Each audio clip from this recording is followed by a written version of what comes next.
She texted, "I accidentally started a fire and burned down your childhood home. Insurance will cover it though." The house wasn't insured yet. I'd just inherited it 3 days ago. I replied, "Accidents happen."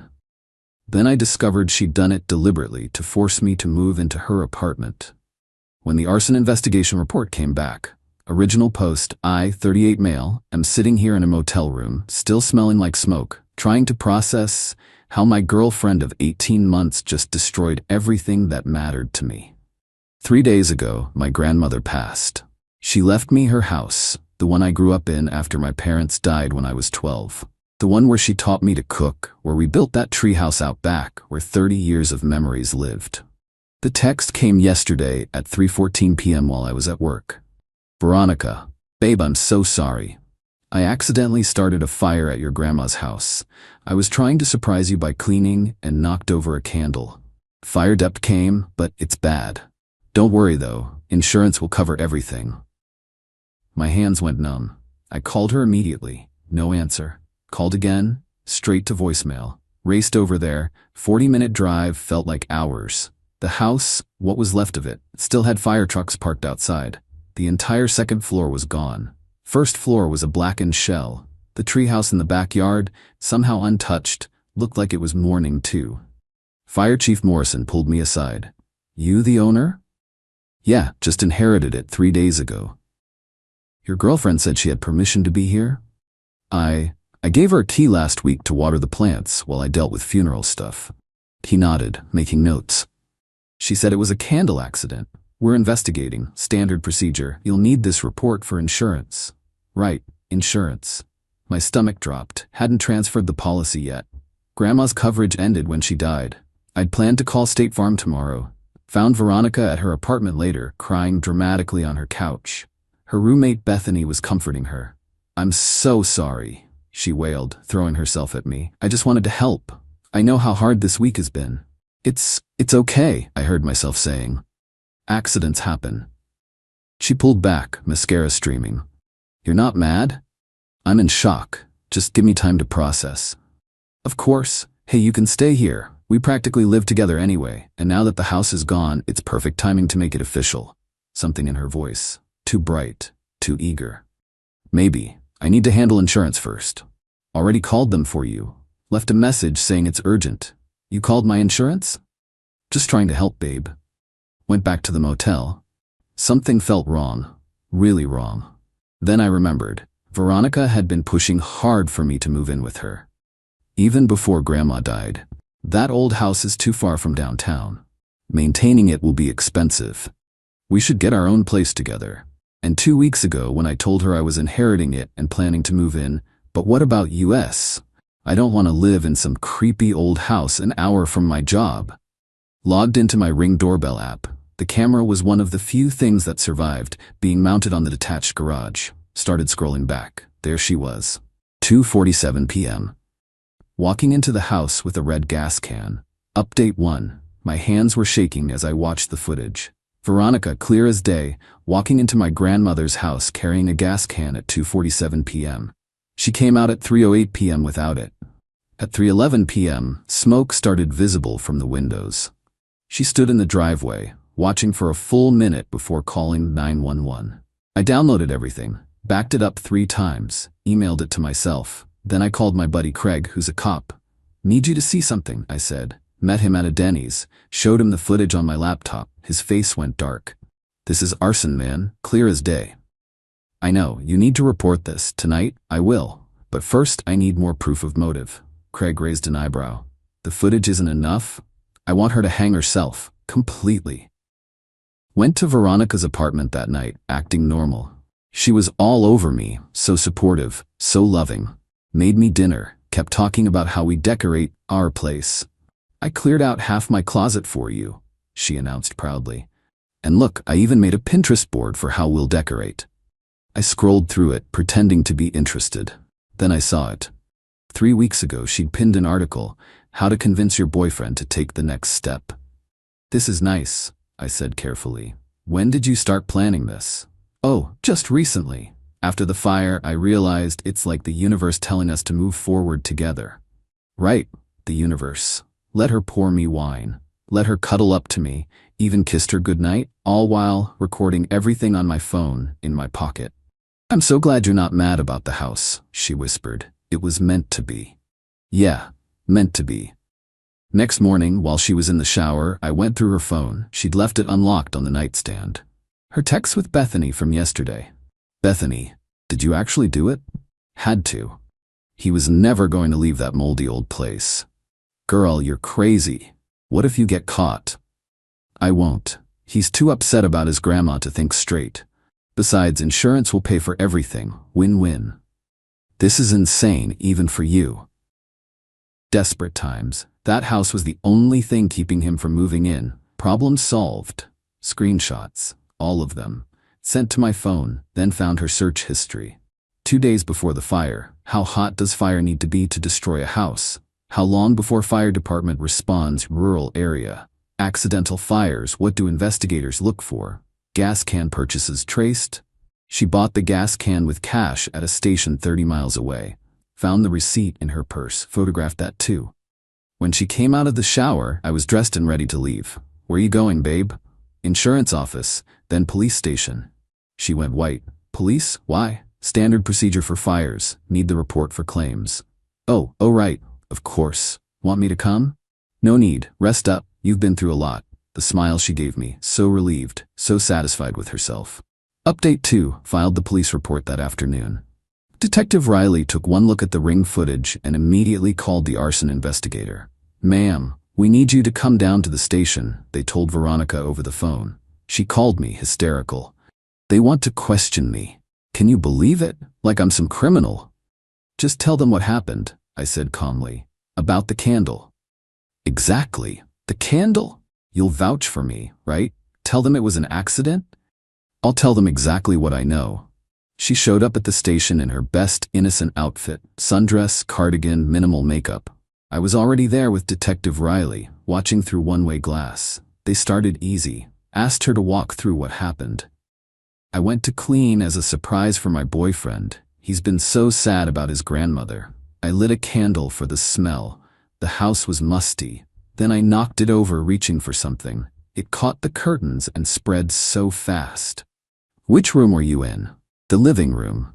"That's interesting," Riley said, pulling out photos. "Because the fire originated in the basement, according to our investigators. Accelerant was used. Gasoline." That's impossible." "Also interesting, we have doorbell footage of you entering with a gas can." The mask slipped for just a second. Pure panic. Then she rallied. "I was bringing gas for the lawnmower. James asked me to." Riley looked at me through the glass. I shook my head. "Mr. Thompson says he never asked you to bring gasoline. He must have forgotten. He's been so stressed." "We also have your text messages, Miss Coleman. Your friend Bethany was very cooperative." That's when she knew she was done. But instead of confessing, she doubled down. "You don't understand. That house was ruining everything. He was going to leave me for a house, a stupid old fallen apart house. I did this for US. "So you admit to setting the fire?" I want a lawyer."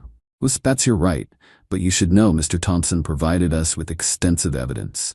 Your search history, the gas can receipt, the messages with your roommate, and a recording where you admitted the fire was meant to be." She looked at the mirror, knowing I was behind it. "James, tell them you understand. Tell them we're in love. You said accidents happen. You said it was okay." I stepped into the room. "I said accidents happen. This wasn't an accident, Veronica. You set me up." "No, you burned down my grandmother's house, the house where I grew up. The house with every photo album, every keepsake, every memory of my dead parents and the grandmother who raised me." "For what? Because you wanted me to move into your apartment?" "It was supposed to be covered by insurance. No one was supposed to get hurt." Detective Riley stood up. "Miss Coleman, you're under arrest for first-degree arson, insurance fraud, and destruction of property." As they cuffed her, she screamed at me. "I did this for you, for us. You'll never find anyone who loves you like I do." "I really hope that's true," I replied. Update 3. The entitlement escalated immediately after her arrest. Within hours, her mother Gloria was blowing up my phone. "How dare you have my daughter arrested? She made a mistake. She's a good girl who loves you. She burned down my house, Gloria." She was trying to help your relationship. You're too attached to the past. A real man would understand. A real woman wouldn't commit arson. I'm calling my lawyer. You're gonna pay for this. Your daughter is facing 5 to 10 years. Maybe focus on that. Then came the social media campaign. Bethany, the roommate who'd flipped immediately when cops showed up, suddenly grew a spine online. My bestie is in jail because her toxic ex couldn't let go of a moldy old house. He tricked her into confessing. Free Veronica, toxic masculinity. Some of Veronica's friends started sharing it. The narrative was that I'd emotionally manipulated her into making a mistake and then vindictively had her arrested instead of working through it like adults. My favorite comment from her cousin, that house was probably worthless anyway. Insurance would have overpaid. He should be thanking her. Then Gloria tried a new angle. She showed up at my motel at 11 p.m. drunk. Please, she slurred. Just drop the charges. She's my only daughter. She didn't mean it. She loves you so much she went crazy. Gloria, go home. I'll pay for the damages. How much was that old dump worth anyway? 20,000? 30? It's not about money. Everything's about money. Name your price. Your daughter destroyed the only thing I had left of my family. There's no price for that. You're being dramatic. It's just walls and a roof. Good night, Gloria. She left screaming about how I'd ruined her baby's life over nothing. But the real entitlement came from Veronica herself. She called from jail the next day. Baby, I need you to bail me out. Absolutely not. What? But I'm your girlfriend. Ex-girlfriend. You burned down my house. I did it for you, so we could start fresh. You're being so ungrateful. Ungrateful, right? When I get out, we need couples counseling. This whole thing has shown me we have communication issues. I actually laughed. Veronica, you're going to prison. Stop being so dramatic. First offense, I'll get probation. Then we can work on us. There is no us. You don't mean that. You're just upset. Look, the house was old anyway. Your grandma was a hoarder. I did you a favor cleaning that mess out of your life. I hung up. Her public defender called me 2 days later. Miss Coleman wants to make a deal. She'll plead guilty to a lesser charge if you agree to speak on her behalf at sentencing. No deal. She's also requesting you return her belongings from your motel room. What belongings? She says she had clothes, jewelry, and electronics at your place. My place burned down, with all my belongings. If she left anything there, she destroyed it herself. She means the motel. She's never stayed at my motel. She has nothing here. She insists you have her grandmother's ring. Her grandmother is alive and lives in Florida. Nice try, though. The lawyer sighed. Between you and me, this is the most entitled client I've ever had. She genuinely doesn't understand why she's in trouble. Update 4. 3 weeks after the arrest, things got worse. Veronica made bail. Gloria put up her house as collateral. First thing she did? Showed up at the remains of my grandmother's house while I was there with the insurance adjuster. What are you doing here? She demanded. This is my property, Veronica. You're violating the restraining order. I came to get my things. What things? I left a box in the basement when I was cleaning. The insurance adjuster looked confused. Ma'am, you need to leave. Not until I get my property. There was jewelry in that box worth thousands. You mean the basement you filled with gasoline and set on fire? I asked. She actually had the audacity to look offended. I didn't think it would burn everything, just enough to make the house unlivable. The insurance adjuster's eyes went wide. He started recording on his phone. Veronica, stop talking, I said. Not for her benefit, for the evidence. No, you owe me. I invested 18 months in this relationship. I decorated your apartment. I planned our future. I burned down a house for you. Keep going. The prosecutor will love this. She realized her mistake. I accidentally, the candle. Ma'am, the adjuster said, I need to report this conversation to the police. Veronica ran to her car and peeled out. The restraining order violation got her arrested again that evening. But she wasn't done. From jail, she had Gloria file a civil suit against me for emotional distress, breach of promise, and unjust enrichment. The claim was that I'd promised to marry her. She'd made investments in our relationship based on that promise, and I was now profiting from her absence. The unjust enrichment claim was my favorite. She argued that since insurance would pay out more than the house was worth, it wouldn't because I wasn't insured. I was actually benefiting from her crime. My lawyer Kurt laughed so hard he cried when he read it. This is the dumbest lawsuit I've seen in 20 years. They know there's no insurance, right? I told Gloria multiple times, let me handle this. He filed a countersuit, wrongful destruction of property, intentional infliction of emotional distress, trespassing, harassment. Asked for $1.2 million, the value of the house, the contents, and punitive damages. Gloria called me screaming. You're suing us? After everything you've put us through? Your daughter burned down my house. On purpose. It was a cry for help. She needs therapy, not prison. Should have thought of that before committing arson. Drop the lawsuit and we'll drop ours. No. See you in court. The criminal trial was set for 2 months out. In the meantime, Veronica kept escalating. She violated the restraining order 3 more times. Twice by having friends approach me with messages, once by creating a fake social media account to harass me. Each violation added to her charges. Her lawyer begged her to stop. She didn't. Final update. The trial was quick. The evidence was overwhelming. The ring footage, the texts, the gas can receipt, her confession at the police station, her admission to the insurance adjuster, her search history. It was a prosecutor's dream. Veronica took the stand against her lawyer's advice. She tried to paint herself as a woman driven to desperation by love. I just wanted us to start fresh together. James was stuck in the past, hoarding his grandmother's junk. I did what I had to do for our future. The prosecutor destroyed her on cross. You researched how to commit arson. I was curious. You bought gasoline 30 miles away with cash, for privacy. You texted your friend that you had to burn the house. It was a joke. You stood and watched it burn for a full minute before calling 911. I was in shock. From the accident you planned for 3 weeks? She started crying. Not pretty tears, angry, frustrated tears. You don't understand. He was going to choose that house over me.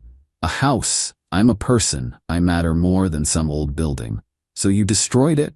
Yes, and I'd do it again. He should be grateful. I freed him from that burden. Her lawyer put his head in his hands. The jury deliberated for 45 minutes. Guilty on all counts: first-degree arson, insurance fraud, destruction of property over $500,000, criminal mischief. At sentencing, Gloria stood up to speak. Your Honor, my daughter is a good person who made one mistake. She's never been in trouble before. Prison will ruin her life. The judge looked at her notes. Mrs. Coleman, your daughter planned and executed arson. She destroyed irreplaceable family heirlooms and photos. She showed no remorse until caught. She violated her restraining order 4 times. She admitted on the stand she'd do it again. This isn't a mistake. It's a pattern of entitled, destructive behavior. Veronica got 7 years. She screamed when they announced it. 7 years? For trying to save my relationship? As they led her away, she yelled at me, I hope you die alone in that burned house. No one will ever love you like I did. Gloria tried to attack me in the parking lot.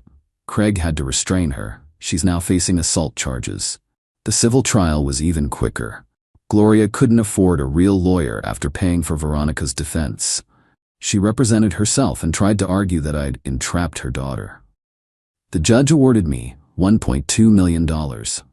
Gloria's house, the one she'd put up for Veronica's bail, had to be sold. They're both bankrupt. But here's the thing. I don't care about the money. It won't bring back my grandmother's handwritten recipes. It won't restore the height marks on the kitchen doorframe from when I was growing up. It won't return the last voicemail my mom left on the old answering machine I'd saved for 26 years. Veronica took all of that from me because she felt entitled to control my life. I'm rebuilding on the same lot. Smaller house, simpler. The tree house is still standing. Turned out Grandma built that thing to survive anything. Sometimes I sit up there with a beer, looking at the new foundation being poured. My new girlfriend, Emma, met her at grief counseling. Her ex destroyed her father's classic car collection during their divorce. Asked me if I regret not just dropping the charges, avoiding all the drama. She burned down my family home to manipulate me into moving in with her. I said, what would she have done next time she didn't get her way? Emma nodded. Mine sugar-bombed 3 restored Mustangs because I wouldn't quit my job to be a stay-at-home wife. These people don't stop. They really don't. Got a letter from Veronica last week from prison. Somehow she still doesn't get it. James, I've had time to think and I forgive you for overreacting. When I get out, we should talk. 5 years with good behavior isn't that long. I'll wait for you. We're meant to be together. P.S. You owe me for my grandmother's ring that burned in the fire. $5,000 should cover it. Her grandmother called me yesterday, by the way, from Florida, wearing all her rings. Wanted to apologize for her granddaughter and daughter both being complete idiots. I told Gloria not to bail her out, she said. Girl needed to learn consequences 50 tantrums ago. The house should be finished next month. Already installed the best security system money can buy. Cameras everywhere. Fireproof safe for the few photos I have left. Grabbed them from my apartment before all this started, thank God. Sometimes I drive by Gloria's old house, the one she lost because of Veronica's bail. New family lives there now. Kids playing in the yard. Normal people living normal lives without committing felonies over relationship issues. That's all I wanted, a normal life in my grandmother's house. Instead, I got a front row seat to the most expensive tantrum in history. But hey, at least I found out who she really was before we actually moved in together. Imagine if I'd discovered this level of entitlement after marriage. Or kids. Silver linings, I guess. The contractor just called. They found Grandma's cast iron skillet in the rubble, somehow intact. Things survived the Chicago fire, according to family legend, and now it survived Veronica. Maybe I'll use it to cook dinner for Emma tomorrow. New memories in a new house, built on the ashes of what an entitled woman thought she could take from me. She took my past, but she didn't take my future. And she's got 7 years to think about that.